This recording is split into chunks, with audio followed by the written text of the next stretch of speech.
اه اختم بس. عشان اتحكم في نفسي. اساله انا بقع في الشارع وبقع. بس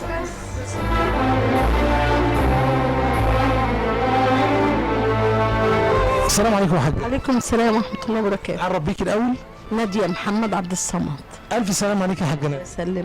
الف سلام عليك. الله يسلمك يا ابني. احنا عرفنا ان انت يعني عندك تعب وعندك حاله يعني مرضيه، واحنا نفسنا كبرنامج نساعدك. انت اشرحي لي سيادتك عندك ايه علشان نقدر برضو نتوجه بشكوتك للمسؤولين. انا عامله عمليه الغضروف 3 مرات، 2001 و2002 و2003. من ساعه ما عملتها ما بقدرش اقوم خالص، ظهري يعني المسامير مشنكله في ظهري، وعندي رجليا ما بقدرش امشي خالص، يعني امشي على عكاز، ماشيه على عكاز. وطبعا ظروفي مش مسامحه ان انا اجيب علاج كتير كل ساعه.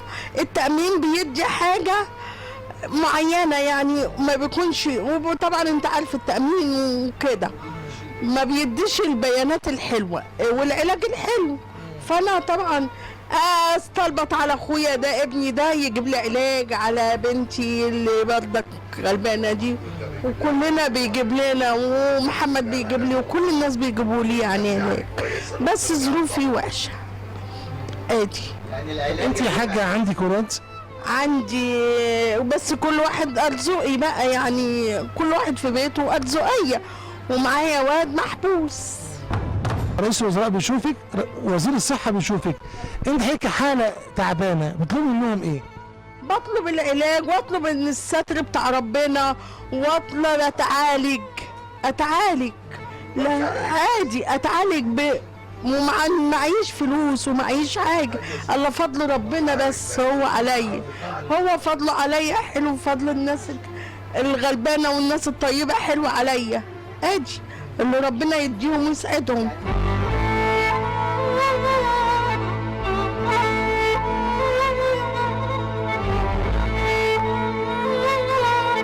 انا تعبانه يعني، بس انا بقاوح عشان معايا عيله صغيره بتخدمني، بنت ادي قاعده معايا يعني على طول. صوت الناس رساله، صوت الناس رساله الى المسؤولين في مصر. النهارده معانا حاله الحاجه، حاله مش محتاجه ان احنا نوضح فيها، ولكن كاميرات برنامج صوت الناس بتخاطب السيد وزير الصحه، بتخاطب السيد وزير الصحة. بتبنى حالة البرنامج معانا ان الست ظروفها لا تسمح بالعلاج. صوت الناس رسالة، صوت الناس رسالة الى المسؤولين في مصر.